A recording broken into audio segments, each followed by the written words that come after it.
ॐ अज्ञानतिमिरान्धस्य ज्ञानाञ्जनशलाकया चक्षुरुन्मीलितं येन तस्मै श्रीगुरवे नमः।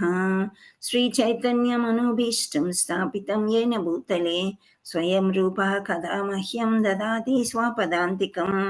वन्देऽहं श्रीगुरो श्रीयुतापदकमलं श्रीगुरून् वैष्णवाञ्च श्रीरूपं साग्रजातं सगण रघुनाथान्वितं तं सजीवं साद्वैतं सावधूतं पर्जनसहितं कृष्णचैतन्यदेवं श्रीराधाकृष्णपादान् सगणललिता श्रीविशाखान्वितान् च नमो विष्णुपादाय कृष्णप्रस्थाय भूतले श्रीमते भक्तिवेदान्ता स्वामिन्निति नामिने नमस्ते सारस्वते देवी गौरवाणी प्रचारिणे निर्विशेषा शून्यवादी पाश्चात्यदेशतारिणे नमो महावदन्याय कृष्णप्रेमप्रदायते कृष्णाय कृष्णचैतन्यनाम्ने गौरत्विषे नमः।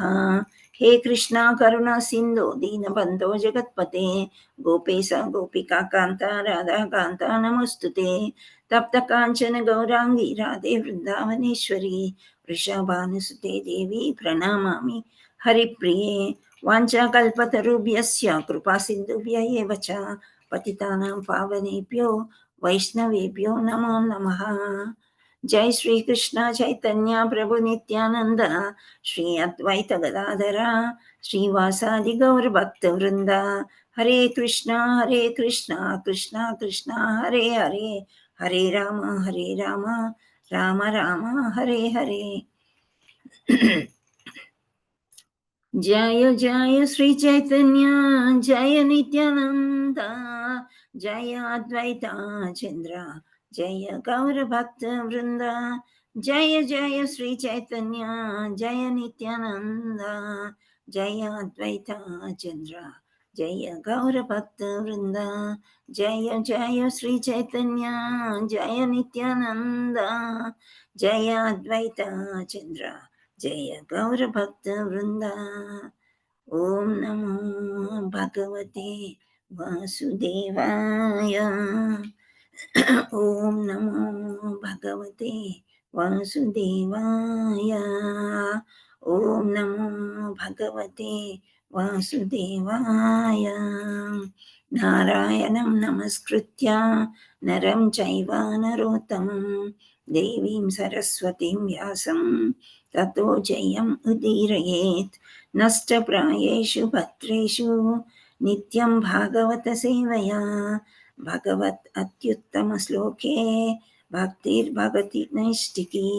कृष्णाय वासुदेवाय देवकीनन्दनाय च नन्दगोपकुमाराय गोविन्दाय नमो नमः। मुखं करोति वाचालं पङ्गुं लङ्घयते गिरिं यत्कृपातमहं वन्दे श्रीगुरुं दीनतारिणं परमानन्दमाधवं श्रीचैतन्य ईश्वरम्। हरे कृष्ण। नमो विष्णुपादाय कृष्णप्रेष्ठाय भूतले श्रीमते जयपताका स्वामी इति नामिने नमाचार्य पदाय निताय कृपया गौरकथाधामदय नगरग्रामधारिणे नमो विष्णुपादाय कृष्णप्रेष्ठाय भूतले श्रीमते भक्तिवेदान्त स्वामी इति नामिने नमस्ते सारस्वती देवी गौरवाणी प्रचारिणे निर्विशेष शून्यवादी पाश्चात्यदेशतारिणे हे कृष्ण करुणा सिंधु।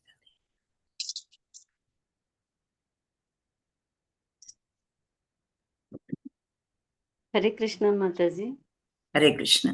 हरे कृष्ण माताजी ధన్యవాद प्रणाम। धन्यवाद प्रणाम మాతాజీ శ్రావణి మాతాజీ నెంబర్ నేను ఐడెంటిఫై చేయలేకపోయాను మాతాజీ గ్రూప్ లోని. పర్వాలేదమ్మా, ఇట్స్ ఓకే, పర్వాలేదు. ఓకే. హరే కృష్ణ మాతాజీ. హరే కృష్ణ. నంబర్ కూడా చాలా తక్కువ ఉంది కదా, ఎవరేం పెద్దగా డిస్టర్బ్ చేసేవాళ్ళు లేరు. Hare Krishna. My humble obeisances to all my gurus and Siksha gurus, Matajis and Prabhujis, Dandavat Pranam. So మనం కృష్ణ కథలు దేవాది దేవుడు శ్రీకృష్ణుడు అనే పుస్తకంలో నుండి చర్చించుకుంటున్నాము. ఇప్పుడు మనం 23వ అధ్యాయానికి వెళ్ళబోతున్నాము. నిన్న ఇందిరాబోయిన మాతాజీ 22వ అధ్యాయం తీసుకున్నారు, గోపికల వస్త్రాపహరణం అన్నమాట. సో అది చాలా చక్కగా వివరించారు, చాలా చక్కగా ప్రిపేర్ అయ్యారు. మధ్యలో పాటలు పాడుతూ, శ్లోకాలు చెప్తూ చాలా చక్కగా. సో, మీరు కూడా ఎవరైనా ఇన్‌స్పైర్ అయ్యుంటే చెప్పాలనుకుంటే గనక ఇప్పుడు మనీషా మాతాజీ లేరు. శ్రావణి మాతాజీకి కానీ, నాకు కానీ మీరు హ్యాండ్ రైజ్ చేసి మీ పేర్లు ఇవ్వచ్చు for next Wednesday and Thursday. So, ఈరోజు ఎవరు యాక్చువల్లీ ఉమా మాతాజీ రావాలి ఈరోజు. కానీ ఆవిడ ఫీవర్‌తో సఫర్ అవుతున్నారు కాబట్టి నేనొచ్చాను. సో, వెడ్నెస్‌డే, థర్స్‌డే మీకు ఒక ఛాన్స్ వస్తుంది. చెప్పాలనుకునే వాళ్ళు నాకు మెసేజ్ చేయండి. హరే కృష్ణ. సో, ఇక్కడ 23వ అధ్యాయం ఏమవుతుందంటే, యాజ్ఞికులైన బ్రాహ్మణ పత్నులను అనుగ్రహించుట. సో, యాజ్ఞికులు అని ఎవరినంటారంటే, బ్రాహ్మణులు ఎవరైతే యజ్ఞాలు చేస్తూ ఉంటారో వాళ్ళని యాజ్ఞికులు అన్నారు. సో, వాళ్ళ బ్రాహ్మణులు వాళ్ళ యొక్క పత్నుల్ని అంటే వాళ్ళ యొక్క భార్యల్ని అనుగ్రహించాడు కృష్ణుడు. ఏ విధంగా అనుగ్రహించాడో మనం చూద్దాం. సో, ఇక్కడ ఈ చెప్పుకోవడం ఏంటంటే, బ్రాహ్మలు, క్షత్రియులు మనకి వర్ణాశ్రమం ఉంది గదా! మీకు గుర్తున్నాయా 4 వర్ణాశ్రమాలు? ప్రతి ఒక్క దగ్గర భగవద్గీత వస్తూనే ఉంటుంది. భాగవతంలో భగవద్గీత వస్తుంది. ఉన్నాయి ఆహ్, మాతాజీ. గుర్తున్నాయి. గుర్తున్నాయి గదా! చెప్పండి. బ్రాహ్మణులు బ్రాహ్మణులు, క్షత్రియులు, వైశ్యులు, శూద్రులు. ఆ! రైట్. సో, ఈ నలుగురు ఉన్నారు. సో, కృష్ణుడు దేనికి సంబంధించిన వాడో మీరేమన్నా చెప్పగలుగుతారా? ఏ వైశ్యులు వర్ణం? మాతాజీ. ఆ! వైశ్యులు. యాదవ కులం ఎవరు? నందుడనమాట యాదవ కులం.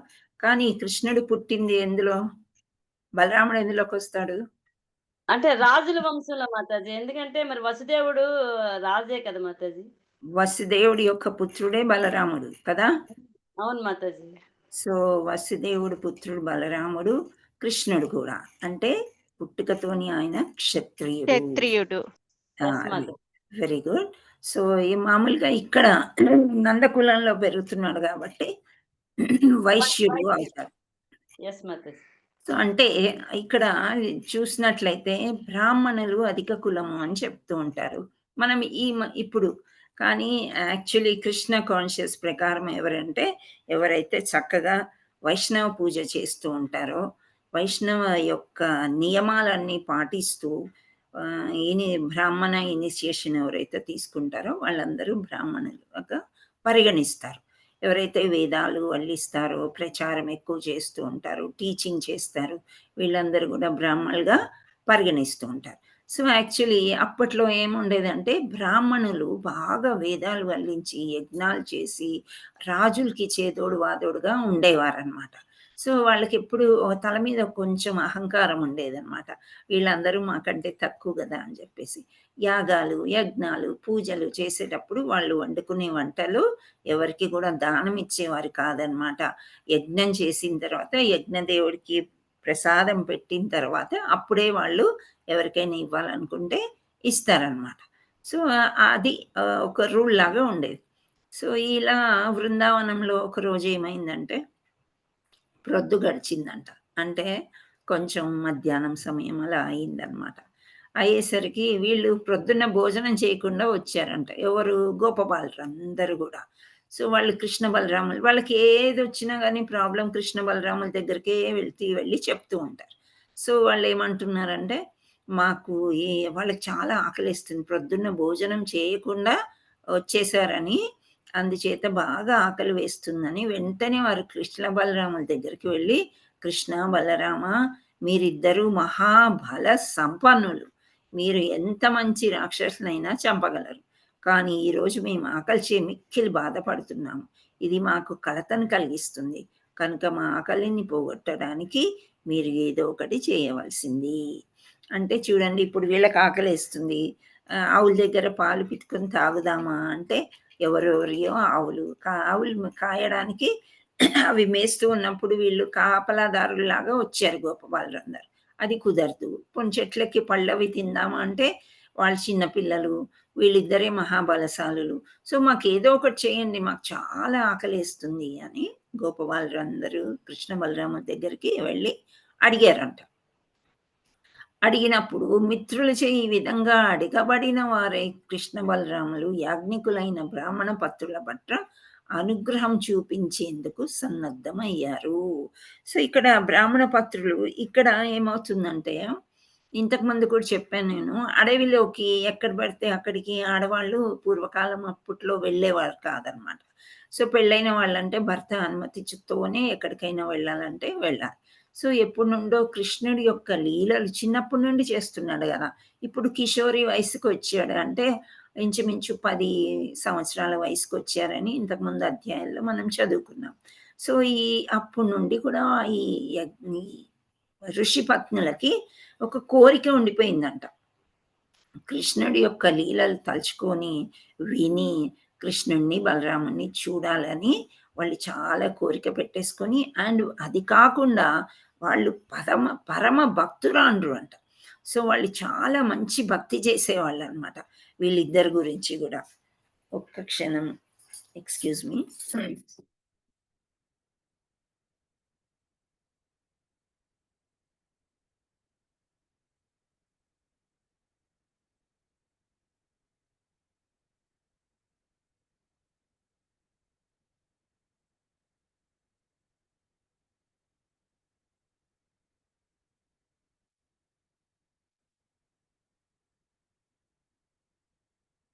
హరే కృష్ణ.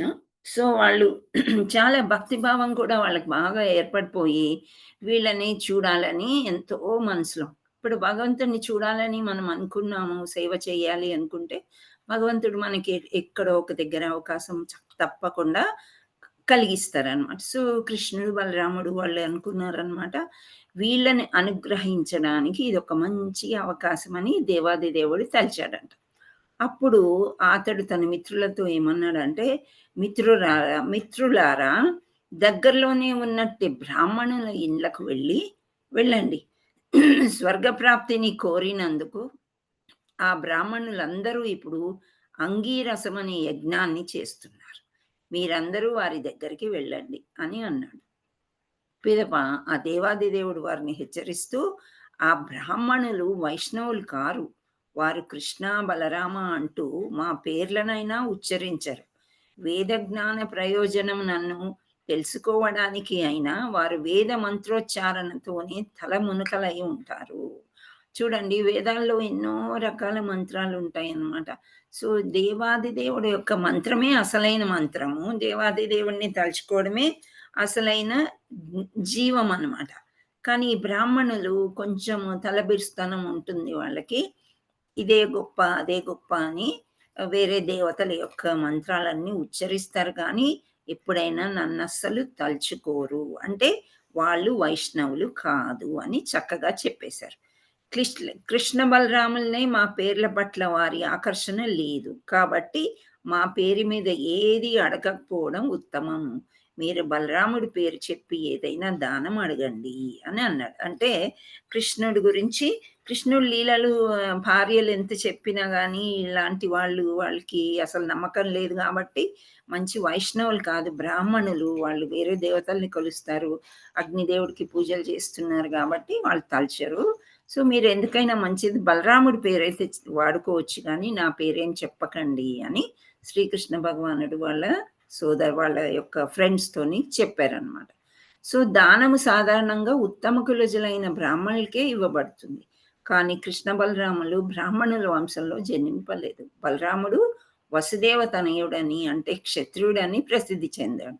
శ్రీకృష్ణుడు వైశ్యుడైన నందమహారాజు తనయునిగా తెలియబడ్డాడు. ఈ విధంగా ఇద్దరు బ్రాహ్మణ వంశానికి చెందిన వారు కారు. కనుక యజ్ఞాచరణంలో నెలకొనిన బ్రాహ్మణులు క్షత్రియునికి, వైశ్యునికి దానమివ్వడానికి ఇష్టపడకపోవచ్చునని శ్రీకృష్ణుడు భావించాడు. అయినా మీరు బలరాముని పేరు చెప్తే నా కన్నును క్షత్రియునికి దానం చేయటానికి వారు ఒప్పుకోవచ్చును. నేను కేవలం వైశ్యున్నే కదా అని శ్రీకృష్ణ పరమాత్ముడు వాళ్ళతోని చెప్తున్నాడనమాట. అయితే ఇదంతా ఏంటి అంటే వాళ్ళకి అహంకారం దించడానికి ఒక లెసన్ అనమాట. కృష్ణ యొక్క లీల. చూద్దాం మరేమంటున్నారో ఇంకా. ఆ విధంగా దేవాది దేవుని ఆదేశింపబడిన గోపబాలురందరూ బ్రాహ్మణుల దగ్గరికి వెళ్ళి దానం అడుగుటకు సన్నద్ధులయ్యారు. వారంతా చేతులు జోడించి నమస్కరించి సాష్టాంగ దండ ప్రణామాలు చేశారు. తర్వాత వారు గౌరవంగా వీళ్ళ గురించి చెప్తున్నారనమాట. చెప్పొద్దన్నా సరే, బాసురాల బాసురులారా, మేము చెప్పే విషయాలను శ్రద్ధగా వినండి. మేము బలరామకృష్ణులచే ఆదేశింపబడినట్టి వారము. చూసారా? అక్కడ ఆగలేకపోయారు వాళ్ళు. బలరాముడితో పాటు కృష్ణుడి పేరు గూడా వచ్చేస్తుంది. సో, వాళ్ళే మాకు చెప్పారు. బహుశా మీకు వారిద్దరూ తెలిసి ఉంటారు. మీకు శుభమగుగాక. ఇక్కడకు దగ్గరలోనే కృష్ణ బలరాములు ఆవులను మేపుతున్నారు. మేము వారితో పాటే ఉన్నాము. మేము కొంత ఆహారాన్ని అడగడానికి మేము ఇక్కడికి వచ్చాము. మీరు బ్రాహ్మలు, ధర్మవేత్తలు. మీరు మాకు దానమివ్వదలిస్తే ఏదో కొంత ఆహారాన్ని ఇవ్వండి. బలరామకృష్ణులతో కలిసి దానిని మేము తింటాము. మానవ సంఘంలో మీరు అత్యంత గౌరవనీయులైన బ్రాహ్మణులు. మీరు ధర్మానికి చక్కగా తెలిసే ఉంటారు. ధర్మాన్ని అని చెప్తున్నారు వీళ్ళు. అంటే ఈ చిన్న పిల్లలైనా గానీ పెద్దగా మాట్లాడారనమాట. ఏమంటే కృష్ణుడు చాలా క్లియర్‌గా చెప్పాడు. నా పేరు చెప్పకండి, బలరాముడి పేరు ఉపయోగించుకోండి అని. కానీ ఆళ్ళకి రాలేదది. కృష్ణ బలరాములు ఇక్కడ ఆవులు మేపుకోవడానికొచ్చారు. మేము కూడా వాళ్ళతోనే ఉన్నాము. మాకు చాలా ఆకలేస్తుంది. సో, బ్రాహ్మణులు మీరు. కానీ మీరు ధర్మవేత్తలు. మీకు ధర్మం అంటే ఏంటి అన్నీ తెలుసు కాబట్టి మాకు ఆకలి కోరిన వారొస్తే మీరు కొంత భోజనం పెడతారేమో, తినడానికి ఏమైనా ఇస్తారేమో అని అడుగుతున్నాము అని చెప్తారు. మళ్ళీ గోపబాలురు గ్రామీణ పిల్లలు అనుష్ఠాన విధి విధానాలు తెలిసే అవకాశం లేనివారైనప్పటికీ కృష్ణ బలరాముల సాంగత్య కారణంగా వారు సమస్త ధర్మాలను ఎరిగిన వారై వాటి గురించి కొద్దిగా సూచన చేశారు. భగవంతుడైన కృష్ణ బలరాములు ఆహారాన్ని అడిగినప్పుడు బ్రాహ్మణులు ఎటువంటి సంకోచం లేకుండా వెంటనే దానిని ఒసగాలనే భావన స్ఫురించే విధంగా గోపబాలుడు ఆ యాజ్ఞికులకు ధర్మవేత్తలారా అని సంబోధించారు. సో, యాక్చువల్లీ గోపబాలురు అంతా కూడా అన్‌ఎడ్యుకేటెడ్ లైక్ గోపికల్లాగే అనమాట. వాళ్ళకి ఏమీ రాదు, చదువుకోలేదు, పెద్ద పాఠశాలకు వెళ్ళడం అవన్నీ ఏమీ తెలియదు. అయినా సరే ఒక ధర్మవేత్తలారా అని చెప్పి వాళ్ళకి దండవచ్చేసి చాలా మర్యాదగా మాట్లాడి ఇంకా వాళ్ళేమన్నారంటే, విష్ణు భగవానుడే కృష్ణ బలరాముల రూపంలో ఎదురు చూస్తూ నిలబడ్డారు.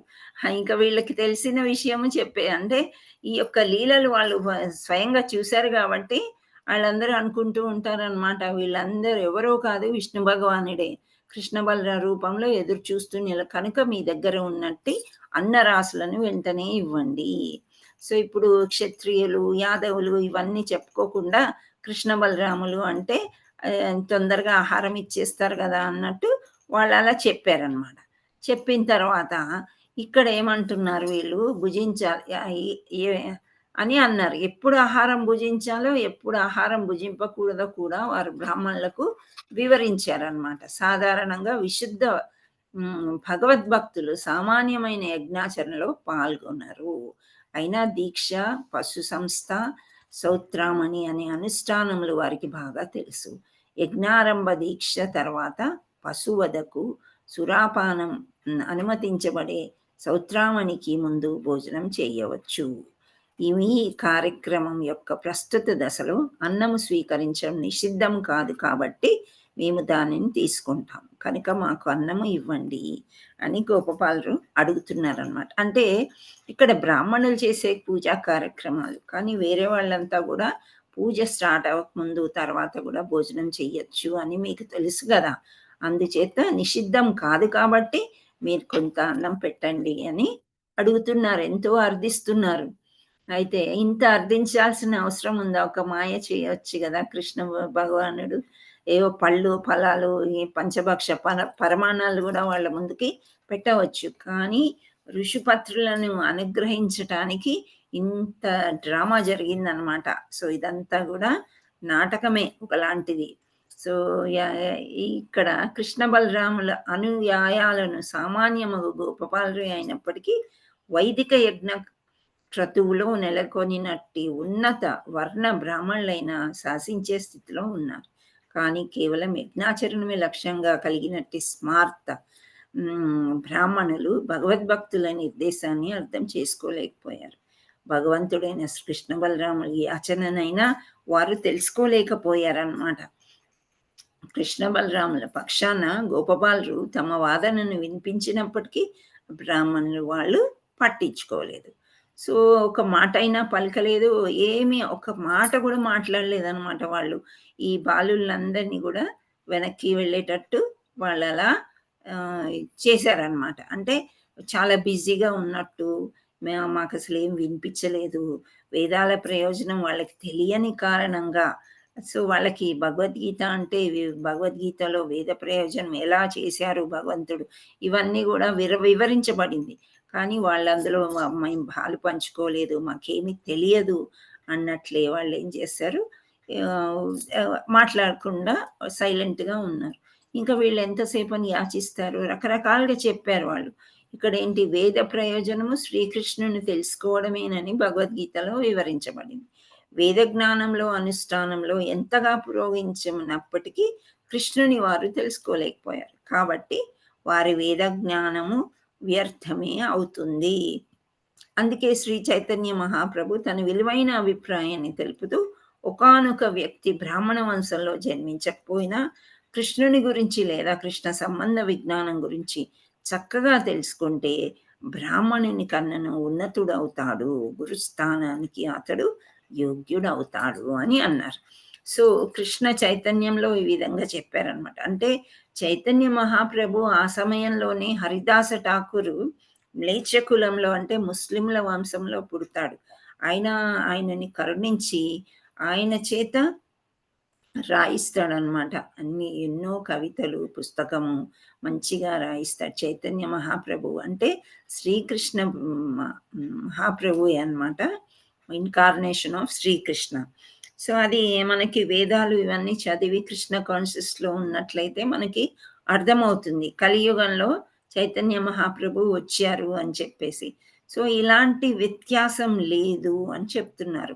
ఆ బ్రాహ్మణ వంశంలో జన్మించకపోయినా కృష్ణుడి గురించి తెలుసుకొని కృష్ణ సంబంధ విజ్ఞానం, అంటే ఇప్పుడు మనం చేస్తున్నది అదే అనమాట. ఆ విజ్ఞానం అందరికీ కూడా తెలుసుకొని మిగతా వాళ్ళకి పంచుతున్నాము. అప్పుడు మనకి గురుస్థానం అంటే ఒక ప్రీచర్ లాగా యోగ్యుడు అవుతాడు అని అప్పట్లోనే చైతన్య మహాప్రభు చెప్పారనమాట. అందుచేత మన గురువులు ఏమంటారు, అందరి చేత ఎవరు మాట్లాడగలిగితే వాళ్ళతో చెప్పించండి, చెప్పి ప్రచారకులు ఎక్కువ అవుతూ ఉంటే భక్తులు కూడా ఎక్కువ అవుతారు అని చెప్తూ ఉంటారు. సో యజ్ఞ నిర్వహణలో అనేక అంశాలు ఉంటాయి. అవే దేశము, కాలము, వివిధ ద్రవ్యాలు, మంత్రాలు, తత్రములు, అగ్ని, పురోహితులు, దేవతలు, యజమాని, క్రతువు, ధర్మం. సో ఇవన్నీ కూడా శ్రీకృష్ణుని సంతుష్టి కొరకే ఉన్నాయి. శ్రీకృష్ణుడే సకల యజ్ఞభోక్త అని భగవద్గీతలో ధృవపడింది. ఎందుకంటే అతడే సాక్షాత్తుగా భగవంతుడు. సో భౌతికేంద్రియ భావనకు లేదా కల్పనకు అతీతుడైన పరతత్వం. అతడు సామాన్య బాలుడిగా నిలబడి ఉన్నాడు. అయినా దేహాత్మ బుద్ధి కలిగిన వ్యక్తులకు అతన్ని తెలుసుకోవడం అతి కష్టం. బ్రాహ్మణులు దేహ సౌఖ్యాల పట్ల, స్వర్గవాసమని పిలువబడే ఉన్నత లోకాల ప్రాప్తి పట్ల అభిరుచిని కలిగి ఉన్నారు. అందుకే వారు కృష్ణ భగవాన్ స్థితి ఏమాత్రం అర్థం చేసుకోలేకపోయారన్నమాట. సో బ్రాహ్మణులు సరే అని కానీ లేదని కానీ ఆయన చెప్పక సమాధానం ఇవ్వలేకపోయేసరికి ఇంకా గోపబాలురందరూ బాగా నిరాశపడ్డాడు. ఇంకెంతసేపు నిలబడతారు అక్కడ, పరిగెత్తుకుంటూ మళ్ళీ వచ్చేసారనమాట. ఎక్కడికి వచ్చేసారు, బలరామకృష్ణుల దగ్గరికి వచ్చారు. వచ్చి ఇట్లా బ్రాహ్మణులు మనని నిరాకరించారు, మీ ఇద్దరు పేర్లు చెప్తే కూడా వాళ్ళకి మనకు అన్నం పెట్టలేదు, మనకు భోజన వస్తువులు ఏమీ ఇవ్వలేదు అని చెప్తారు. సో అప్పుడు శ్రీకృష్ణ పరమాత్ముడు అంటాడనమాట, ఇప్పుడు నిరాకరించాలని మీరెవ్వరూ బాధపడవలదు అని చెప్తున్నాడు. భిక్షాటన పరిస్థితియే అటువంటిదని అతడు బాలురకు వివరించాడు. యాచించడం అనేది మహత్తరమైన, అంటే మన ఏదైతే ఈగోయిజం అంటాం కదా, అహంకారం అనేది పడిపోవాలని చెప్పేసి యాచించడం అనేది చాలా మంచి పద్ధతి అని. అయితే బ్రాహ్మణులు కూడా పూర్వకాలంలో వాళ్ళు ఏది వండుకోరు కదా, మనం దగ్గర ఉన్న ఆహార పదార్థాలు వాళ్ళకి దానం చేసినట్లయితే మనకు వచ్చిన పాపాలన్నీ పోతాయి, వాళ్ళకి దానం చేస్తే వాళ్ళు వండుకొని తిన్నట్లయితే అని చెప్తారనమాట. సో భిక్షాటన అనేది మహత్తరమైన కార్యక్రమం, అందుకని మీరెవ్వరు కూడా విచారించకండి అని చెప్తున్నారు. భిక్షమెత్తేవాడు తనకు సర్వత్రా సాఫల్యం కలుగుతుందని ఎప్పుడూ తలచకూడదని అతడు నమ్మబలికాడు. సో భిక్షము అని అంటే ఇక్కడ మనం ఏం చెప్పుకోవచ్చు అంటే ఆహార పదార్థాలే కాదనమాట. మనకి బుక్ డిస్ట్రిబ్యూషన్ అంటారు. ఈ బుక్స్ మీరు కొనండి, కొనండి, కొనండి, కొనండి అని ఒక 100 మంది దగ్గరికెళ్తే ఒక్కరో ఇద్దరో కొంటారనమాట. సో ఆ యొక్క ఏమంటారు డిసప్పాయింట్మెంట్ అంటాం కదా మనము. ఎంత ఎంతో అంటే ఆశించి వెళ్తాం. ఒక 10 పుస్తకాలు ఈరోజు అమ్ముతామేమో అనుకుని ఒక 2 పుస్తకాలే మనం అమ్మినట్లయితే అంటే భక్తి పుస్తకాలంటే ఎవరు అదే ఎన్‌సైక్లోపీడియా సైన్స్ ఏదన్నా అన్నారనుకోండి, అమ్మో! ఇవన్నీ ఏవో కొత్త విషయాలున్నాయి అని చెప్పి తొందరగా తీసుకుంటూ ఉంటారు. అయినా సరే ఇక్కడ కృష్ణ కాన్షియస్‌లో ఏం చెప్తుంటారంటే, మీకున్న అహంకారం యాక్చువల్లీ మీరు ఎప్పుడైతే సమాజంలో వెళ్ళి తిరిగి ఇలాంటి పనులు చేస్తూ ఉంటారో, ఆ అపజయాన్ని మీరు పొందవచ్చినప్పుడే మీకు అసలైన సేవా భావం అనేది మీకొస్తుంది అని చెప్తారు. సో ఇక్కడ భిక్షువు గురించి భగవంతుడు ఎలా చెప్తున్నాడంటే, భిక్షాటన పరిస్థితియే అటువంటిదని బాలురకు వివరించాడు. భిక్షమెత్తేవాడు తనకు సర్వత్రా సాఫల్యం కలుగుతుందని ఎన్నడూ తలచకూడదు అని నమ్మబలికాడు. భిక్షుకుడు కొన్ని చోట్ల అపజయాన్ని పొందవచ్చు. కానీ దాని వలన అతను నిరాశకి గురి కాకూడదు. ఏదైతే డిసప్పాయింట్మెంట్ అని నేను చెప్పానో అదే అన్నమాట. నిరాశకి గురి కాదు. శ్రీకృష్ణుడు వారిని తిరిగి వెళ్ళమని చెప్తూ ఈసారి యాజ్ఞికులైన బ్రాహ్మణ పత్నులను అడగమని సలహా ఇచ్చాడు. బ్రాహ్మణ పత్నులందరూ మహాభక్తురాండ్రని దేవాది దేవుడికి తెలియజేశాడు. వారంతా సదా నా ఆలోచనలోనే నిమగ్నమై ఉంటారు. మీరక్కడికి వెళ్ళి నా పేరు చెప్పి బలరాముని పేరు చెప్పి ఆహారాన్ని అడగండి. మీరు కోరినంత ఆహారాన్ని వారు తప్పకుండా ఇస్తారు అని శ్రీకృష్ణుడు నమ్మించాడనమాట బాగా. సరే ఈసారి నా పేరు చెప్పొద్దన్నా మీరు చెప్పారు. వాళ్ళు నిరాకరించారు. మీరేం బాధపడకండి. భిక్షువు అంటే వెళ్ళి అడగవలసిందే. మనకు అహంకారం అది ఉండకూడదు.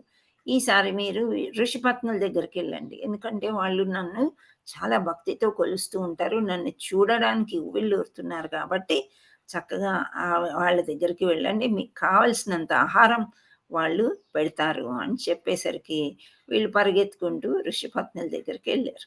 ఋషిపత్నులందరూ చక్కగా వంట, వార్పు అంతా చేసేసి రెడీగా తయారయ్యి యజ్ఞానికి భర్త పక్కన యజ్ఞం ఎప్పుడైనా భార్యాభర్తలు కలిసి చేస్తూ ఉంటారు. భర్తల దగ్గరకొచ్చి కూర్చోవడానికి వాళ్ళు సన్నాహాలు చేసుకున్నారంట. సో వాళ్ళు ఆభరణ భూషితులై ఉన్నారంట.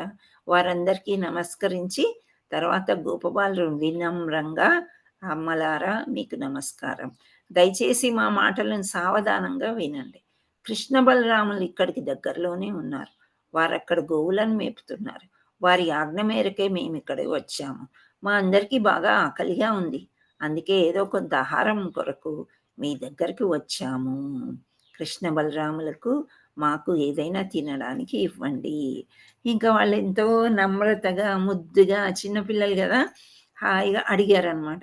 అడిగేసరికి ఇంకా వీళ్ళు ఆల్రెడీ చాలా వెయిట్ చేస్తున్నారు కృష్ణ బలరాముల్ని చూడడానికి. సో ఇది వినగానే బ్రాహ్మణ పత్రులు ఏం చేశారంటే వాళ్ళని చూడ్డానికి చాలా ఉత్సాహపడ్డారనమాట. ఇంకా వాళ్ళ ప్రవర్తన అత్యంత సహజంగా మారిపోయిందంట. కృష్ణ బలరాముల ప్రాముఖ్యం గురించి వారికి నచ్చజెప్పవలసిన అవసరమే కలగలేదు. ఎందుకంటే వాళ్ళు భక్తులు, వాళ్ళన్నీ తెలుసుకుని ఉన్నారు కాబట్టి. ఇంకా వారేం చేశారంటే వాళ్ళు ఆల్రెడీ దర్శనం చేసుకునే భాగ్యం మాకు కలుగుతుంది అని చెప్పేసి బాగా ఏవైతే వంటకాలన్నీ చేశారో చక్కగా ఆహార పదార్థాలన్నీ పాత్రల్లో నింపేసుకున్నారంట. నింపుకొని యజ్ఞ నిర్వహణ కారణంగా రకరకాల రుచితో ఎన్నో ఆహార పదార్థాలు ఆల్రెడీ వండి ఉన్నాయి. సో అవన్నీ కూడా చక్కగా అమర్చుకొని సముద్రానికి చేరే నదుల్లాగా వారంతా కృష్ణుడిని ఎప్పుడు చూస్తామా ఎప్పుడు తినిపిస్తామా అని పరిగెత్తుకుంటూ వచ్చేసారనమాట. సో ఇలా ఇప్పుడు యజ్ఞంకి అంతా రెడీ చేసి అంతా ఉన్నాక వాళ్ళ భర్తలు అనుమతి ఇస్తారా ఇలా జరగడానికి? కృష్ణుడి దగ్గరికి వెళ్తాము అంటే అనుమతి ఇవ్వరు కదా. మన ఇంట్లో కూడా ఇప్పుడు క్లాస్ ఉంది అంటే లంచ్ టైంలో ఏం క్లాసు అనేవాళ్ళు కూడా ఉన్నారు కదా. సో అందుకనే ఇక్కడ ఏంటంటే వాళ్ళు సిద్ధపడిపోయారు. వాళ్ళేమనుకున్నారు, అమ్మో ఇప్పుడు భర్తలకు చెప్పి వాళ్ళ పర్మిషన్ తీసుకోవాలంటే ఇవన్నీ చాలా కష్టము. మళ్ళీ మిస్ అయిపోతే ఈ జన్మకి మన కృష్ణ బలరాముల యొక్క దర్శనం మనకు దొరుకుతుందో లేదో అని చక్కగా వాళ్ళు ఏం చేశారు, అన్ని తయారై పెట్టేసుకుంటున్నారనమాట. అన్ని సర్దేసుకుంటున్నారు. అతన్ని చూచుటకు వెళ్ళటానికి వారు సిద్ధపడగానే భర్తలు, తండ్రులు, పుత్రులు, బంధువులు వెళ్ళవద్దని అన్నారు. ఎందుకంటే ఈ గోపబాలురు ఇంతకుముందు వచ్చి ఋషుల్ని అడిగారు కదా, కొంచెం ఆహారం పెట్టండి అని. అరే వాళ్ళు నిరాకరించారు. వాళ్ళు ఏమీ అనలేదు, సైలెంట్‌గా ఉండిపోయారు. వీళ్ళు తిరిగి వెళ్ళిపోయారు నిరాశ చెంది. తర్వాత కృష్ణ పత్నుల దగ్గరికి పంపించేసరికి ఇంకా వాళ్ళు ఎంతమంది వాళ్ళకి తెలిసిపోయింది. ఈ పిల్లలు ఇక్కడొచ్చారు, వీళ్ళు పెట్టేస్తారేమో, వీళ్ళు ముందే భక్తులు గదా అనుకుని వాళ్ళు ఆపడానికి ప్రయత్నం చేశారంట. ఎవరెవరు? తండ్రులు, పుత్రులు, బంధువులు వీళ్ళందరూ గూడా వాళ్ళని ఆపడానికి ప్రయత్నం చేసినా వాళ్ళు వినలేదంట. కృష్ణ భక్తుడు కృష్ణాకర్షణ చేత పిలువబడినప్పుడు దేహబంధాలను పట్టించుకోడు. అప్పుడు ఆ వనితలు యమునా తటనమున చెంది ఉన్నట్టి బృందావనంలోకి ప్రవేశించారు. ఆ వనము నవ పల్లవముతోనూ, పుష్పాలతోనూ కూడిన చెట్లతో నిండి ఉంది. ఆ వనంలో బలరామకృష్ణులు ప్రేమయుత గోపబాలులతో కూడి ఆవులను మేపుతున్నారు. సో, ఈ దృశ్యం చూడండి. వాళ్ళెక్కడో యజ్ఞాలు చేసుకుంటూ అక్కడున్నారు. ఆళ్ళ కుటీరాల్లో. కానీ ఒకటేసారి వాళ్ళకొక పర్మిషన్ వచ్చేసింది బృందావనం ఇచ్చేయడానికి. మనం ఇంతకుముందే బృందావనం ఒక రమ్య స్థానం అని, అక్కడ ఎంతో అందంగా ఉన్నాయి అన్నీ అని చెప్పి పుష్పాలతోని, కొలనులతోని, కొలనులో బాతులు, తర్వాత లేళ్ళు, నెమళ్ళు, ఇంకా భ్రమరాలు వీటన్నిటితో నిండి ఉండి ఎంతో హాయిగా ఉన్న బృందావనంలో కృష్ణ ఇంకా బలరాముడు వాళ్ళ యొక్క గోపబాలులతో ఆవులు కూడా ఆవులను మేపుతున్నారంట. సో, బ్రాహ్మణ పత్నులు శ్యామలవర్ణుడు సువర్ణ ఛాయ వస్త్రాలంకారుడైన కృష్ణుణ్ణి చూశారు. అతడు మెడలో చక్కని వనమాలను, తలపై నెమలి పింఛాన్ని ధరించి ఉన్నాడు.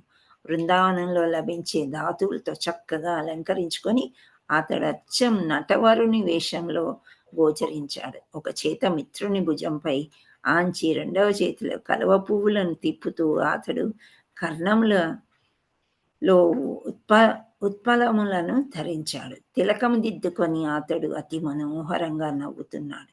ఎవ్వనిని గూర్చి తాము ఇంతగా విన్నారో, ఎవ్వరు తమ అత్యంత ప్రియతముడో, ఎవ్వని యందు తమ చిత్తములు సర్వదా లగ్నమై ఉండునో ఆ దైవాది దేవుని బ్రాహ్మణ పత్నులు తమ కళ్ళారా చూడసాగారు.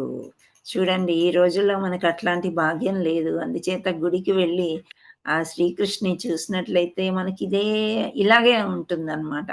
సో, అతన్ని చూస్తూ ఉంటే అసలు తిప్పుకోలేము కళ్ళు. అంత అందంగా ఉంటాడనమాట కృష్ణుడు.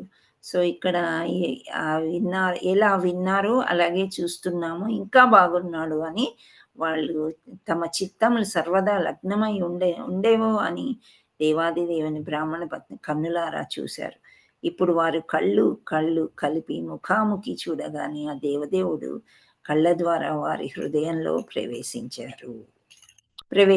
అంటే భక్తుల హృదయంలోకి భగవానుడు ప్రవేశించాడనమాట. ఎందుచేత అంటే వాళ్ళు మనస్ఫూర్తిగా చూశారు కాబట్టి. అప్పుడు తమ అంతరంలోని వారు శ్రీకృష్ణుని తృప్తి తీరగా ఆలింగనం చేసుకున్నారు. దాంతో వారు విరహవేదన వెంటనే నశించింది. జ్ఞాన పురోగతి ద్వారా భగవంతునిలో ఐక్యమయ్యే ఋషులను వారు పోలారు. ఎల్లరి హృదయములు అందరి పరమాత్మునిగా శ్రీకృష్ణుడు వారి మనస్సునని తెలుసుకోగలిగాడు. సో, తమ బంధువులు, తండ్రులు, భర్తలు, సోదరులు ఎంత అడ్డు చెప్పినా కానీ వీళ్ళందరూ ఇంటి బాధ్యతలు ఉన్నా అవన్నీ వదిలేసుకుని వచ్చారు. సర్వధర్మాల్ని పరిత్యజించి కేవలం తన కొరకే శరణుజొచ్చారని భగవద్గీతలో శ్రీకృష్ణుడు ఆదేశాన్ని ఇచ్చినట్లుగా వారు వచ్చారనమాట దేవాది దేవుణ్ణి చూడ్డం. అందుకే దేవాది దేవుడు మందహాసవదనంతో వారితో మాట్లాడసాగారంట. ఈ సందర్భంలో గమనించిన ముఖ్య విషయం ఏమిటంటే శ్రీకృష్ణుడు ఆ బ్రాహ్మణ పత్రుల హృదయంలో ప్రవేశించినప్పుడు వారు అతనిని ఆలింగనం చేసుకొని అతనితో ఐక్యం పొందిన దివ్య ఆనందాన్ని పొందినప్పటికీ ఆ దేవాది దేవుడు తన ఉనికిని కోల్పోవడం కానీ, బ్రాహ్మణ పత్రులు తమ వ్యక్తిగత ఉనికిని కోల్పోవడం కానీ జరగలేదు. చూడండి, ఇదంతా మానసికంగా జరిగింది. ఎప్పుడైతే శ్రీకృష్ణుణ్ణి బాగా భక్తితో కొలుస్తున్నారో, ప్రత్యక్షంగా చూస్తున్నప్పుడు వాళ్ళ ఆనందానికి ఇంకా అంతం లేదనమాట. సో, ఈ కృష్ణుడిని దగ్గర తీసుకొని ఆలింగనం చేసుకుందామంటే, వాళ్ళు పెళ్లి అయిన స్త్రీలు, భర్తలు ఉన్నారు. సో, వాళ్ళలా చేయలేదనమాట. వాళ్ళు మనసులోనే చాలా ఆనందపడ్డారు. అప్పుడు కృష్ణుడు వాళ్ళ మనసులోకి వెళ్ళినప్పుడు, వాళ్ళ కృష్ణుడిని కౌగలించుకున్నంతగా అనిపిచ్చింది. కానీ, ఇక్కడ బాహ్యంగా అటువంటివేమీ జరగలేదు అని చెప్తున్నాడు. సో, ఇరువురు వ్యక్తిత్వం నిలిచి ఉన్నప్పటికీ వారి ఏకత్వానుభూతి కలిగింది. సో, ప్రియుడు తన ప్రేయసి కించిత్తైనను స్వార్థభావం లేకుండా తనను సమర్పించుకున్నప్పుడు అది ఏకత్వభావమని పిలువబడుతుంది. సో, శిక్షాష్టకంలో శ్రీ చైతన్యులు ఏకత్వ భావనని బోధించాడు.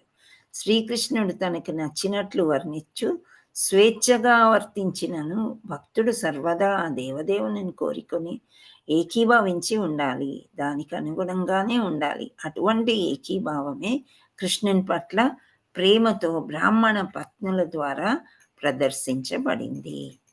సో, మనం కూడా అంతగా ప్రేమిస్తే భగవంతుడు మన హృదయంలో కూడా ప్రవేశిస్తాడు. చాలా మంచి భక్తుల్ని భగవంతుడు చూడ్డానికి వస్తాను అని అంటాడంట. నిన్న చెప్పా నేను మార్నింగ్ క్లాస్‌లో. పాండురంగడు ఉంటాడు గదా! నడుము మీద చేతులేసుకొని ఎప్పుడు ఎదురు చూస్తూ ఉంటాడు. భగవంతుడు ఎప్పుడు భక్తుల కోసం ఎదురు చూస్తూ ఉంటాడు. అది సామాన్యంగా అందరూ చెప్తూ ఉంటారు. అయితే పాండురంగడుని లక్ష్మీదేవి అడుగుతుందంట. ఇంత తండోపతండాలుగా ఇంతమందొస్తున్నారు గదా భక్తులు. నీవు ఇంకా ఎవరి కోసం ఎదురు చూస్తున్నారు అని అడిగితే, నా అసలైన భక్తుడు ఎక్కడున్నాడా ఇందులో అని చెప్పి నేను చూస్తున్నాను అని లక్ష్మీదేవికి చెప్తాడంట. సో, అలా బ్రాహ్మణ పత్నులు ఎప్పటి నుండో శ్రీకృష్ణుడు చాలా చిన్నగా ఉన్నప్పటి నుండి గూడా వాళ్ళు భక్తి చేస్తున్నారు, వింటున్నారు, ఒకసారి చూడాలి అని మనసులో అనుకుంటున్నారు. కానీ కొన్ని ఆంక్షల వల్ల వాళ్ళు రాలేకపోయారు, చూడలేకపోయారనమాట. కానీ ఇప్పుడు వాళ్ళకి ఆ అవకాశం దొరికేటట్లు కృష్ణుడు ఈ పన్నాగం అంతా పన్నాడనమాట. సో, బృందావనంలో వాళ్ళ ఆశ్రమానికి దగ్గరలో ఉండడము, ఈ పిల్లలకి ఆకలేయడము ఇవంతా గూడా. సో, వెళ్ళేసరికి మొత్తానికి కృష్ణుడిని మనసారా చూశారు. ఆలింగనం చేసుకునే యొక్క అనుభూతి వాళ్ళకి ఇచ్చాడనమాట. ఆ తర్వాత వారిని ఆహ్వానిస్తూ, బ్రాహ్మణ పత్నులారా మీరందరూ మహాభాగ్యవంతులు. అందరికీ సుస్వాగతం. నేను మీకేమి చేయగలనో నాకు చెప్పండి. బంధువులు, తండ్రులు, సోదరులు, భర్తలు అందరి నిషేధాలను, అడ్డంకులను త్రోసిపుచ్చి నన్ను చూడటానికి మీరిక్కడికి రావడం మీకు తగి ఉన్నది. ఇది చేసిన నాడే నిజంగా తమ నిజమైన లాభమేమిటో తెలిసినట్టువాడు. ఎందుకంటే ఐహితముగాను, నిరాటంకముగాను నాకు చేసే దివ్యమైన భక్తి సేవయే జీవులందరికీ నిజంగా మంగళకరమైనది. అహైతుకము అని అంటున్నారు. అంటే ఎన్ని ఆటంకాలొచ్చినా వచ్చేసి బయటకొచ్చి భగవంతుని చూద్దామని వచ్చారు ఒకటి. రెండవది మనసులో వాళ్ళు అంటే ప్రత్యక్షంగా కాకుండా మనసులో ఎప్పుడూ గూడా శ్రీకృష్ణుడిని పూజ చేస్తూనే ఉన్నారు గాబట్టి, అటువంటి దివ్యమైన భక్తి సేవయే జీవులందరికీ నిజంగా మంగళకరమైంది అని ఋషిపత్నులతోని అంటున్నారు. సో, తనకు శరణుజొచ్చడం ద్వారానే బద్ధజీవులు మహోన్నత పూర్ణ స్థితికి చేకూరుకుంటారని ఇక్కడ శ్రీకృష్ణుడు ధృవపరుస్తున్నాడనమాట. సో, దీని కొరకు మనిషి సమస్త అన్యమైన బాధ్యతలను వదిలిపెట్టాలి. భగవంతుడే పరమ ప్రేమకేయమని కనుక సంపూర్ణ ఇచ్ఛార గతియే బద్ధజీవునికి పరమంగళ పదము. అంటే ఇప్పుడు ప్రతి ఒక్కరం మనం అనుకోవాలనమాట, భగవంతుడిని ప్రేమిస్తున్నాము. భగవంతుడిని చూడ్డానికి కూడా ఒకరి పర్మిషన్ మనకేమవసరము? మనం వెళ్తే భగవంతుడే చూసుకుంటాడు. ఆయనే చెప్పుకుంటాడు వాళ్ళకి. అలా అని చెప్తున్నారనమాట ఇక్కడ. అది ఏంటంటే భగవంతుడిని దేవాది దేవుడిని చరమ ప్రేమ గమ్యంగా తెలుసుకొని అతనికి శరణుజొచ్చాలి. సో, ఆ శరణాగతి బద్ధజీవునికి పరమ మంగళకరమని భావిస్తున్నారు. సో, ఇదంతా జరుగుతుందనమాట. ఏంటి అనంటే ఇప్పుడు ప్రియమైన మనకి మామూలుగా ఏవేవి ఇష్టమంటే ముందు మన ప్రాణము, సంపద, ఇల్లు, భార్య, పిల్లలు, కుటుంబము, దేశము, సంఘము, ఇంకా వస్తు సామగ్రిలు ఇవన్నీ భగవంతుని శక్తి సారములే అని మనము అనుకోవాలంట. ప్రేమకు కేంద్ర బిందువు అతడే. ఎందుకంటే వివిధ పరిస్థితులను అనుసరించి అనగా శారీరక, మానసిక లేదా ఆధ్యాత్మిక స్థితులను అనుసరించి అతడే వివిధ రీతుల్లో విస్తరించి మనకు ఆనందాన్ని ఒసగుతున్నాడు. సో నిన్న మనం కొన్ని కోరికల గురించి నిన్న కాక మొన్న చెప్పుకున్నాం కదా. కొన్ని కోరికలు అనేది మనం కోరుకుంటూ ఉంటే భగవంతుడు ఇస్తూనే ఉంటాడంట. నువ్వేం కోరుకున్నా కానీ ఇచ్చి ఇచ్చి ఇచ్చి లాస్ట్కి మనని భక్తి వైపు మళ్ళిస్తాడంట. అందుచేత మనం ఎన్నో 84 లక్షల జీవరాశుల్లోని మనం ప్రవేశించి ఇంకా లాస్ట్కి మానవ జన్మ వచ్చింది అంటే అందులోనే దొర్లుతూ ఎందుకుంటారు అని చెప్పి నెమ్మదిగా ఆయన మళ్ళిస్తాడంట. మళ్ళించి భక్తి వైపు మనని తీసుకుని వస్తాడు. ప్రతి జీవిలో కృష్ణుడు ఉంటాడు కాబట్టి ఓకే, ఆయనే మనని చూసుకుంటూ ఉంటే ఒక స్నేహితుడిలాగా మన దగ్గర ఉండి మనని భక్తి వైపు మళ్ళిస్తారు అని చెప్తుండు. సో ఈ గురుపత్నులకి కూడా ఆ సమయం వచ్చింది కాబట్టి ఆయన వారితోని ఇలా అంటున్నాడు అనమాట. ఏమని? బ్రాహ్మణ పత్రులారా, మీరు ఇప్పుడు ఇండ్లకు తిరిగి వెళ్ళండి.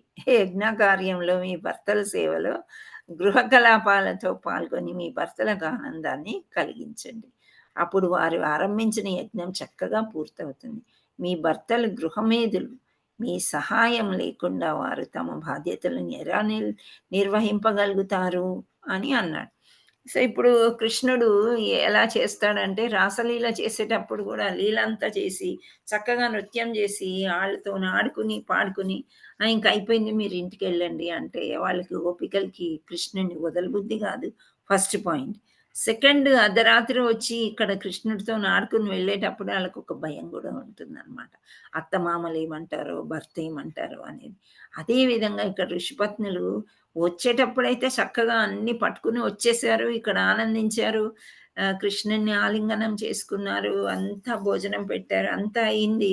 ఇంకా వాళ్ళు వెళ్ళట్లేదన్నమాట. వాళ్ళకి భయమేస్తుంది. ఇప్పుడు ఏమంటారో మా భర్తలు, మా బంధువులు వద్దన్నా గానీ మీరు వెళ్ళారు కదా, మీరు రావద్దు అని అంటారేమో అని వాళ్ళకి భయం పట్టుకుందన్నమాట. ఇంకా కృష్ణుడు వాళ్ళకి ధైర్యం చెప్తున్నాడు. మీ భర్త తోని చేస్తేనే యజ్ఞం సఫలీకృతం అవుతుంది కాబట్టి మీరందరూ వెళ్ళండి అని చెప్తున్నాడు. అప్పుడు బ్రాహ్మణ పత్నులు బదులు పలుకుతూ, దేవా, ఇటువంటి ఉపదేశము నీకు ఏమాత్రం తగదు. భక్తులను సర్వదా రక్షిస్తానన్నదే నీ వాగ్దానం. ఇప్పుడు దాన్ని నీవు నిలుపుకోవాలి. నీ చెంతకు వచ్చి నీ శరణుగతునైన వ్యక్తి తిరిగి సంసారంన పడడు. నీ వాగ్దానాన్ని ఇప్పుడు నిలుపుకుంటామని మేము ఆశిస్తున్నాము. తులసి దళాలతో పూజింపబడిన నీ పాదపద్మలని మేము ఇప్పుడు ఆశ్రయించాం కనుక వాటి ఆశ్రయాన్ని విడిచి బంధుమిత్రాది సాంగత్యానికి మేము వెళ్ళము. అయినా ఇళ్లకు వెళ్ళి మేము చేసేదేముంది? మా భర్తలు, సోదరులు, తండ్రులు, పుత్రులు, తల్లులు, బంధువులు మమ్మ ఇళ్లలోనికి రానివ్వరు. ఎందుకంటే వారందరినీ మేము ఇదివరకే విడిచిపెట్టాం. కాబట్టి తిరిగి వెళ్ళడానికి మాకు ఎటువంటి ఆశ్రయం లేదు. కనుక దయచేసి ఇళ్లకు తిరిగి పొమ్మని చెప్పవద్దు. నీ రక్షణలో శాశ్వతంగా నివసించేలాగున నీ పాదపద్మాల చెంతకు మాకు ఆశ్రయాన్ని కల్పించవలసింది అని వాళ్ళు చాలా వేడుకుంటున్నారు అనమాట. వాళ్ళకి చాలా భయం వేసిపోతుంది. మళ్ళీ ఈ సంసార కూపంలోకి మమ్మల్ని తోయకు, నీ సేవ చేసుకుంటూ ఇక్కడే ఉంటామని. కానీ కృష్ణుడు దానికి ఒప్పుకుంటాడా? ఒప్పుకోలేడు. ఎందుకంటే చిన్న బాలుడు, వాళ్ళ అమ్మ నాన్న ఉన్నారు, గోపబాలురు ఉన్నారు, గోవులు ఉన్నాయి. వీళ్ళు గుర్తించారు దేవాది దేవుడని. కానీ వ్రజవాసిస్కి తెలియదు ఆ సంగతి. సో ఎలా హెల్ప్ చేస్తాడు అనేది మనం చూద్దాం. సో దేవాది దేవుడు మళ్ళీ సమాధానం ఇస్తున్నాడు. బ్రాహ్మణ పత్రులారా, మీరు తిరిగి వెళ్ళినప్పుడు మీ భర్తలు మిమ్మల్ని నిర్లక్ష్యపరచరని విశ్వసించండి. మీ సోదరులు, పుత్రులు, తండ్రులైనా మిమ్మల్ని స్వీకరించడానికి విముఖులు కారు. మీరు నా ప్రియమైన భక్తులు కనుక మీ బంధువులే కాదు, జన సామాన్యము దేవతలు కూడా మీతో సమ్మతి పలుకుతారు అని అంటున్నాడు అనమాట. సో కృష్ణుడు, నువ్వు వచ్చింది దేవుడి దగ్గరికి. సో మీరు ఇక్కడికి వచ్చారు కాబట్టి మీరు వెళ్ళిన తర్వాత వాళ్ళు వెళ్ళేటప్పుడు వద్దు అన్నారు, కానీ ఇప్పుడు మంచిగా ఆహ్వానిస్తారు. యజ్ఞం చేసుకోండి. వాళ్ళెవ్వరు కూడా మిమ్మల్ని, కృష్ణ భక్తుల్ని ఎప్పుడు కూడా, ఈవెన్ దేవతలు కూడా మీతో సమ్మతి పలుకుతారు. వ్యతిరేకంగా వాళ్ళెవ్వరు మాట్లాడరు. నా మాట నమ్మండి, మీరు వెళ్ళండి అని చెప్తూ ఉన్నారనమాట కృష్ణ పరమాత్ముడు. సో ఆ పరివర్తన అనేది ఋషుల్లో తేవడానికి ఇలా చేశారనమాట. ఆ ఋషులు ఎటువంటి పరివర్తన చెందుతాడో మనం చూద్దాం. శ్రీకృష్ణుడు ఎల్లరి హృదయాలలో పరమాత్మ రూపంలో విరాజమానుడై ఉన్నాడు. కనుక శ్రీకృష్ణుని విశుద్ధ భక్తులైన వెంటనే ఎల్లరకు ప్రీతిపాత్రులు అవుతారు. చూడండి, ఒక భక్తుడు బయటికి వెళ్ళినప్పుడు భయంతోని వెళ్ళకూడదు. ఎవరేమంటారో, ఈ తిలకం పెట్టుకున్నాము, ఇది ఇలా ఉంది. కొత్తలో అయితే అలాగే అనిపిస్తది. కానీ దానికొచ్చే గౌరవము మనం చూసినట్లయితే ఎక్కడికి వెళ్ళినా, ఓహో! మీరు ఇస్కాన్‌కి సంబంధించిన వాళ్ళా? మీరు భక్తులా? ఇలా ఏం చేస్తారు? అలా అడుగుతూ, అంటే పరివర్తన అనేది ఆపోజిట్ సైడ్ వాళ్ళకి కూడా నెమ్మదిగా వస్తుందనమాట. సో, విశుద్ధ భక్తుడు వెల్లరకు ప్రీతిపాత్రుడవుతాడు అని చెప్తున్నారు. సో, విశుద్ధ కృష్ణ భక్తుడు ఎవ్వరి పట్లను ద్వేషభావాన్ని కలిగి ఉండరు. ద్వేషభావం అనేది ఈ భక్తుడికి ఉండదనమాట. అదే విధంగా మర్యాదస్తుడైన ఏ వ్యక్తి అయినా విశుద్ధ భక్తునికి శత్రువు కాడు. శ్రీకృష్ణుడు ఇంకనూ మాట్లాడుతూ, నా పట్ల గల దివ్యమైన ప్రేమ శారీరక సాంగత్యంపై ఆధారపడదు. కానీ నా యందే ఎవ్వరి చిత్తం సదా లగ్నమై ఉంటుందో వారు శీఘ్రమే నన్ను చేరి నా నిత్య సాంగత్యాన్ని పొందగలుగుతారు అని అంటున్నాడన్నమాట. సో, ఇక్కడ భగవద్గీతలో చెప్పినట్లుగా సర్వ ధర్మ పరిత్యజ్య మామేకం శరణం వ్రజ అన్నాడు కదా! సో, ఈ ధర్మాలన్నీ కూడా మీరు వదిలేసి నా దగ్గరికి వచ్చినట్లయితే తప్పకుండా అందరూ మిమ్మల్ని అంటే నన్ను చేరవచ్చు అని చెప్తున్నాడు. సో, ఇంకా కృష్ణుడే చెప్పాడు, మీరు వెళ్ళిపోవాలి, ఇంకా ఇక్కడ వచ్చిన టైం అయిపోయింది అని. సో, ఋషి పత్నులందరూ పాపం భయంగా వెనక్కి తిరిగి పోతారనమాట. వెనక్కి తిరిగి పోయేసరికి అక్కడ వేద నియమాలను బట్టి అనుష్ఠానాలనంతా భార్యాభర్తలు కలిసే చేయాలి. అందుకే ఇంకా బ్రాహ్మణ పత్రులు తిరిగి రాగానే వీళ్ళందరూ ఎదురు చూస్తున్నారు, బ్రాహ్మణులు అన్నమాట. ఇప్పుడు యజ్ఞమే ఆగిపోతుంది వాళ్ళు రాలేకపోతే. కానీ వాళ్ళు వచ్చారు. వచ్చేసరికి ఈ బ్రాహ్మణులంతా కూడా బాగా సంతోషించేసి, సరే యజ్ఞ కార్యాన్నయితే మనం ముగించేసుకుందాం అని చెప్పేసి, కృష్ణ దర్శనార్థం పోకుండా బలవంతంగా నిరోధించబడిన ఒక బ్రాహ్మణ పత్ని, ఒక్క బ్రాహ్మణ పత్నికి ఏమైపోయిందంటే, ఆ కృష్ణుడిని ఎప్పుడైతే దివ్య రూపాన్ని చూసిందో ఆమె తట్టుకోలేకపోయిందంట. ఇంకా మళ్ళీ నేను ఈ సంసార జీవితంలోకి వద్దు అని చెప్పేసి ఆమె ప్రకృతి నియమాలకు బద్ధమై ఉండే భౌతిక దేహాన్ని త్యజించింది. అంటే ఆమె మృత్యు చెందిందనమాట. సరే, ఆమె పని అయిపోయింది. ఆ తర్వాత బ్రాహ్మణ పత్నులు వెళ్ళిపోయిన తర్వాత శ్రీ గోవిందుడు అతని గోపమిత్రులు తమకిచ్చిన ఆహార పదార్థం చక్కగా తిన్నారు. ఈ రకంగా నిత్యానంద పూర్ణుడైన దేవాది దేవుడు జనసామాన్యాన్ని కృష్ణ భక్తి భావన పట్ల ఆకర్షితులను చేయడానికి సామాన్య మానవుని వేషంలో దివ్యమైన లీలలను ప్రదర్శించాడు. ఆయన వాక్కులతో, సౌందర్యంతో అతడు గోవులను, గోపాలను, బృందావన గోపికలను ఆకర్షించాడు. వారందరూ భగవల్లీలను చూసి ఆనందించారు. ఇక్కడ ఏమైందంటే, ఇంకా ఇక్కడ ముగిసిందనమాట. నెక్స్ట్ ఋషిపత్నులు ఇక్కడికి వచ్చారు కదా, యజ్ఞం అయితే జరిపించారు. ఆహారాన్ని ఇవన్నీ చేసిన తర్వాత తీరా మనకి అంతా అయిపోయిన తర్వాత ఏమైంది, వీళ్ళు ఆలోచించడం మొదలుపెట్టారంట. ఏంటంటే, తమ పత్నుల భక్తి శ్రద్ధలను చూసిన తర్వాత వారు తమనే నిర్ణయించుకునసాగారు. ఇక్కడ చూసారా, రివర్స్ అయిపోయిందనమాట. ఏంటి అంటే, ఋషిపత్నులు మనం కొంచెం ఆహారం పెట్టుంటే, ఆ పిల్లలు ఎప్పుడైతే వచ్చారో, ఆకలి వేస్తుంది, కృష్ణ బలరాములు కూడా ఉన్నారు అంటే కూడా మనం కొంచెం కూడా ఆలోచించలేదు. దేవాది దేవుణ్ణి ఎంత భక్తితో మన భార్యలు నమ్ముతున్నారు గానీ మనం నమ్మలేదు. మనం ఎందుకింత ధిక్కరించాము?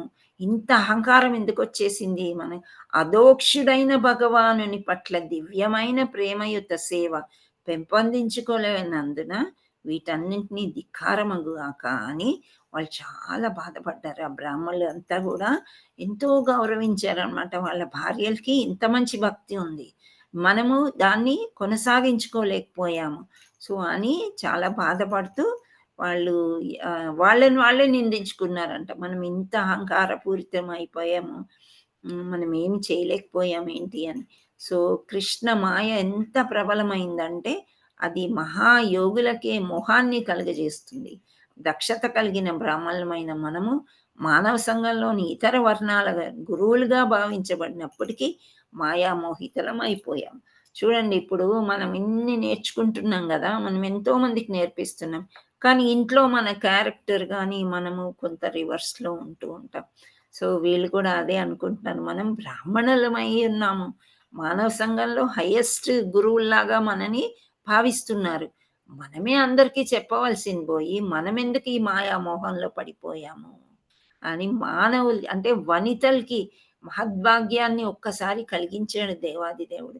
మనం దాన్ని మిస్ అయ్యాం గదా! అని వీళ్ళందరూ అనుకుంటున్నారనమాట. సో, అదే క్లేశకారకమైన అంధకూపము అంటే తమ గృహ బంధాలని వారు త్యజించారు.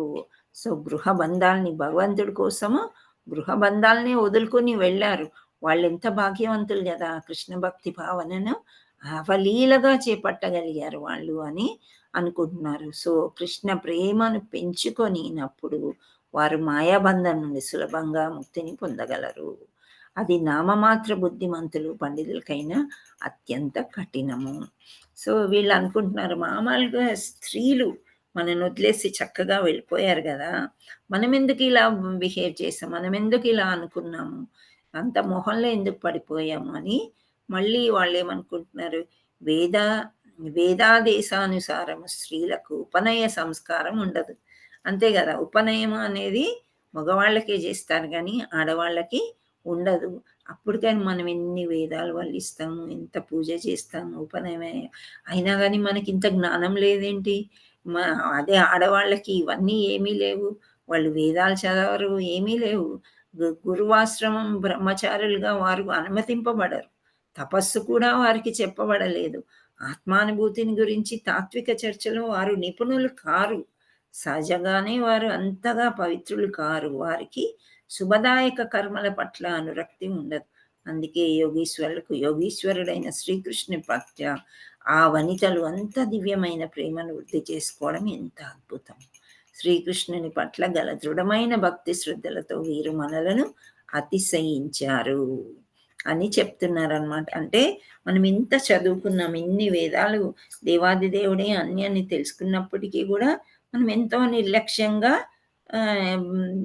చేశాము. ఆ పిల్లల్ని పంపించేసాము. కానీ వీళ్ళకి అటు ఉపనయనము కాలేదు, వేదాలు చదవలేదు. అసలు వాళ్ళకేమీ తెలియదు. బ్రహ్మచారి ఆశ్రమానికి వెళ్ళి గురువుగారిని కలిసే యోగ్యత గూడా వాళ్ళకి లేదు. అయినప్పటికీ వాళ్ళెంత నిజమైన కల్మషనం లేనినట్టు భక్తి వాళ్ళు చేశారు గదా! అని వాళ్ళు అనుకుని ఇంక కృష్ణ బలరాములని బాగా తలుచుకుంటున్నారనమాట. తర్వాత ఏమనుకున్నారంటే కృష్ణుడు గోవులను మేపుతున్నాడని విని ఎవరైనా అతని ఆత్మనిర్భర తోసిపుచ్చితే లేదా అతడు నిజంగా ఆకలితో ఉన్నాడని తలిచి అతనికి అన్నం అవసరం లేదనే విషయం పట్ల సందేహగ్రస్తులైతే అటువంటి వ్యక్తులు సాక్షాత్తుగా లక్ష్మీదేవి ఆ సేవలో నిరంతరం నెలకొని ఉంటుందనే విషయాన్ని అర్థం చేసుకోవాలి. సో, అటువంటి సేవ ద్వారానే లక్ష్మీదేవి తన చంచలత్వాన్ని పోగొట్టుతుంది. శ్రీకృష్ణుడు తన ధామంలో ఒక్క లక్ష్మీదేవి కాదు, లక్షలాది లక్ష్మీ గుణములచే అతి గౌరవంగా సేవించబడతారని బ్రహ్మ సంహిత వంటి వేద సారస్వతంలో చెప్పబడింది. కనుక శ్రీకృష్ణుడు బ్రాహ్మణులకు అన్నం భిక్షమడగగాని తలచడం కేవలం భ్రాంతియే అవుతుంది. సో, యోగేశ్వరుడు అంటే ఎవరు? యోగేశ్వరుడు శ్రీకృష్ణ పరమాత్ముడే, విష్ణు భగవానుడు. శ్రీకృష్ణుడే దేవాది దేవుడు. అతడే విష్ణు భగవాన్. అతడే యోగీశ్వరుడు. అంటే ఇక్కడ శ్రీకృష్ణుడు యదువంశంలో శిశువుగా జన్మించినందున అతడే దేవాది దేవుడని తెలుసుకోలేనంత మూర్ఖులయ్యాము మనము అని వాళ్ళంతా కూడా బాధపడుతున్నారంట. సో, ఇక్కడ పొందినట్టి ఆ పత్నులను చూసి గర్వపడుతున్నారంట. సరే మీరు చాటుగానైనా సరే మీరింత మంచి భక్తి చేశారు. అందువల్లే మీకింత దర్శనం దొరికింది. ఆ కృష్ణుడికి, బలరాముడికి భోజనం పెట్టగలిగారు మీరు. ఈ ప్రభావం మేము తెలుసుకోలేకపోయాం. ఇంత అజ్ఞానంలో ఎలా ఉన్నాము అని బ్రాహ్మణులందరూ గూడా వినమ్రంగా పలికేసరికి అప్పుడు ఈ పత్నులకి అందరికీ మంచి సంతోషమేస్తుంది గదా! సరే వీళ్ళందరూ ఒప్పుకున్నారు. మనకింకా కృష్ణ భయం లేదు. వీళ్ళు గూడా కృష్ణుని యొక్క భక్తి చేసినట్లయితే మనం గూడా చేసుకోవచ్చు అని చాలా పశ్చాత్తాపంతో చెందినటువంటి భర్తలకు వాళ్ళు సేవలు చేసుకుంటూ, యజ్ఞాన్ని పూర్తి చేసుకుంటూ అన్నీ కూడా చక్కగా పూర్తి చేసుకున్నారంట అన్నమాట. సో, ఇక్కడ యాజ్ఞికులైన బ్రాహ్మణ భక్తులను అనుగ్రహించడం అనే దశమ స్కందంలోని 23వ అధ్యాయం భక్తి వేదాంత భాష్యము సమాప్తము అని చెప్తున్నారనమాట. ఇక్కడ ఏమన్నారంటే, విశుద్ధ భక్తిచే ప్రేరేపింపబడిన కారణంగా బ్రాహ్మణ భక్తులు ఎటువంటి విరోధాన్నైనా పట్టించుకోలేదు. ఇప్పుడు వాళ్ళ తండ్రులు, కొడుకులు, భర్తలు వదిలేయండి. వీళ్ళు బతిమలాడుతున్నారు, "వద్దండి మీరు వెళ్ళొద్దు, ఈ యజ్ఞం ఆగిపోతుంది. ఆ తర్వాత ఋషులేమన్నా శపిస్తారేమో, ఏమైపోతారో" అని బాధతో ఎంత అడిగినా వాళ్ళసలు పట్టించుకోలేదనమాట. లేదు, మేము శ్రీకృష్ణుడి దగ్గరికి వెళ్ళిపోవాలి అని వారు వెంటనే శ్రీకృష్ణుడి దగ్గరికి వెళ్ళిపోయారు. కానీ బ్రాహ్మణులు దేవదేవుని పరమాధిక్యం గురించి తెలుసుకున్నప్పటికీ పశ్చాత్తాపులై సకామ కర్మ శక్తులు కావడం వలన ఇంకనూ కంసభయాన్ని విడవలేకపోయారు. సో, వాళ్ళకేమనిపించిందంటే, వెంటనే మనం వెళ్దాం. వెళ్ళి కృష్ణుడి యొక్క ఏంటి చూద్దాం మనం కృష్ణుడిని అని వాళ్ళకనిపించిందంట. కృష్ణ బలరాములని. కానీ కంసుడున్నాడు గదా! కంసుడి యొక్క భయంలో వాళ్ళున్నారనమాట ఈ బ్రాహ్మలందరూ. ఓహో! మీ పత్నులు వెళ్లారు, మీరు గూడా వెళ్లి కృష్ణ బలరాములని చూసొచ్చారా అని జెప్పేసి వాళ్ళ ఆ భయంతోని వాళ్ళు వెళ్ళలేకపోయారు చివరికి అని చెప్తున్నారనమాట. అంటే వాళ్ళు అసలు ముందే మంచి ఆలోచన ఉండింది ఆళ్ళకి. సో, ఆ ఆలోచనతోని వాళ్ళు హాయిగా ముందే వాళ్ళకి భోజనం పెట్టి పంపించి, అవునా చూసి ఒక దర్శనం చేసుకుంటే అది వేరేలాగుండేది. కానీ ఇప్పుడు పత్నులు వెళ్ళిపోయారంటే ఎవరెంత భక్తి చేస్తే వాళ్ళకంత అది అహంకారం అనేది ఈ బ్రాహ్మణుల నుండి తీసేసి మళ్ళీ వాళ్ళు పశ్చాత్తాప పడేటట్టు భగవంతుడు చేశాడనమాట. ఇప్పటికి గూడా మన దగ్గర జరుగుతూనే ఉంటాయి ఇట్లాంటివి గదా! మనం భక్తి చేస్తుంటే ఎన్నో అడ్డంకులు వస్తూ ఉంటాయి. అడ్డంకుల్ని వదిలిపెట్టి పోదామా అంటే పిల్లలు చిన్నగుంటారు ఒక్కోసారి. ఏవో కారణాలుంటాయి. మనము 5 సార్లు అడ్డగించినప్పుడు ఒక్కసారి వెళ్ళగలుగుతామేమో గానీ, 5కి 5 సార్లు వెళ్ళడం అనేది కృష్ణ మీద భక్తి ఎక్కువైపోవాలనమాట మనకి. ఎక్కువైపోతే అడ్డంకులన్నీ తొలగిపోయి చక్కగా భగవంతుడి దగ్గరికి మనం వెళ్ళే ఛాన్స్ మనకి వస్తుంది. ఋషి పత్నుల్లాగా. Hare Krishna. Thank you all so much. ఎంతో ఓపికగా కూర్చొని ఒక గంట విన్నారు. మీకేమైనా డౌట్‌లొచ్చాయా ఇక్కడ ఈ పాఠంలో? మాతాజీ చాలా బాగా చెప్పారు మాతాజీ. నేను చెప్పిన దానికంటే ఎక్కువ చదివాను. అంటే ఈ స్టోరీ మనం చాలా సార్లు చెప్పుకుంటూ ఉంటామనమాట. ఎన్నో క్లాసుల్లో మనం ఋషిపత్నుల అంటే ఆళ్ళని ఎలా కరుణించారు అనేది చాలా సార్లు చెప్పుకుంటుంటాం. సో, సింపుల్‌గా చెప్పి చెప్పి ఇందులో వచ్చిన వాక్యాలు చక్కగా డీటెయిల్‌గా చదివితే మీకందరికీ గూడా ఇంకా బావుంటాయి గదా! వాళ్ళ యొక్క సంభాషణ. కృష్ణుడు మళ్ళీ ఋషిపత్నులు ఏమనుకున్నారు. చూడండి మనకు కూడా ఒక్కోసారి అవుతుంది గదా! గుడికి వెళ్ళినప్పుడు పర్మిషన్ ఉండదు. లేకపోతే ఏదో ఒక ఆటంకం వస్తది. అయినా గానీ కాళ్ళు, చేతులు ఆగవు ఇంకా. గుడికి వెళ్ళాలి అంటే వెళ్ళిపోతాం.